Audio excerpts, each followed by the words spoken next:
Ça fait des jours qu'on en parle, eh bien c'est peut-être le moment de vérité. C'est peut-être le moment de vérité parce que ça y est, c'est officiel, c'est public, c'est le Kremlin lui-même, en la personne du ministre de la Défense russe, Shoigu, qui annonce, qui ordonne le retrait de l'armée russe de cette grande ville du sud de l'Ukraine, Kherson donc, qui va être abandonnée aux mains des Ukrainiens. Grande victoire à venir sans doute pour les Ukrainiens. On verra si vous avez encore quelques réserves, si vous avez encore quelques inquiétudes.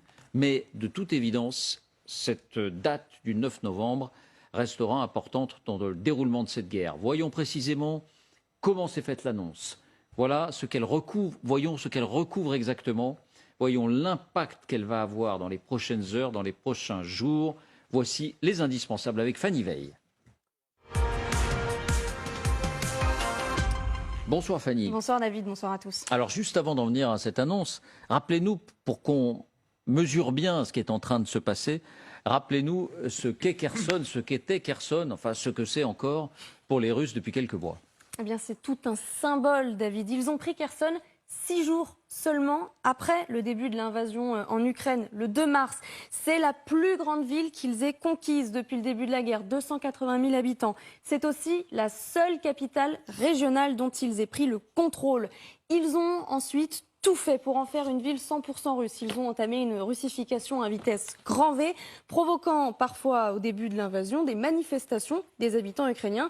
Ils ont changé le nom des rues, adapté les manuels scolaires à l'histoire russe, exigé que les habitants paient en roubles.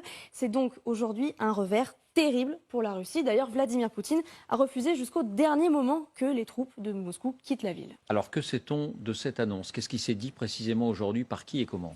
Eh bien, il était un peu plus de 18 heures en Russie lorsque les téléspectateurs russes ont vu apparaître à l'écran Sergueï Shoigu, leur ministre de la Justice, pour une annonce. Il demande un retrait militaire de Kherson. Приступайте к отводу войск и примите все меры, чтобы обеспечить безопасную переброску личного состава, вооружения и техники за реку Днепр. Для нас жизнь и здоровье российских военнослужащих всегда является приоритетом. C'était donc Sergueï Shoigu, je me corrige, ministre de la Défense, pardon.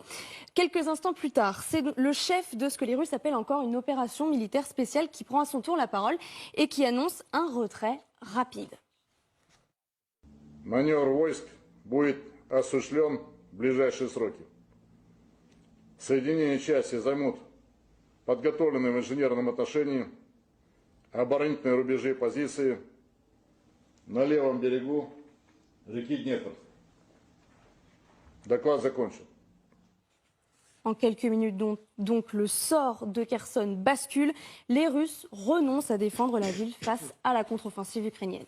Oui, le général Sorovikin et sa mine avenante, parce que là, il y avait un dialogue entre le Shoigu, le ministre de la Défense, donc Sorovikin qui est chargé depuis quelques jours, quelques semaines, une quinzaine de jours, du sort de cette opération, de cette guerre, de cette invasion.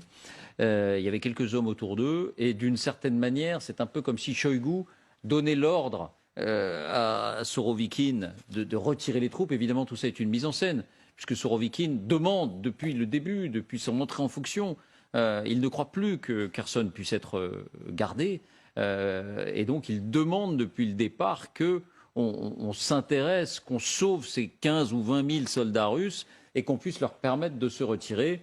Donc voilà, ça apparaît comme un ordre donné. De fait, on concède finalement à Sorovikin le retrait de ses troupes. Combien de soldats russes, justement, défendent aujourd'hui la ville, Fanny? Eh bien, aux dernières nouvelles, 15 à 20 000 soldats russes sont déployés à Kherson. 15 à 20 000, c'est un nombre important. Quand on sait qu'il y avait 190 000 soldats russes en Ukraine au début de l'invasion et qu'on estime aujourd'hui que près de la moitié de ces hommes sont morts ou blessés, donc ne sont plus en état de combattre.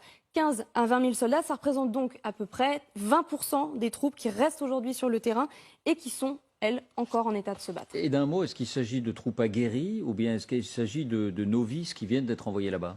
Il s'agit bel et bien de troupes aguerries, élément important de cette décision. Le Kremlin pense avant tout à sauver ces soldats d'élite qui étaient là depuis longtemps pour la plupart d'entre eux.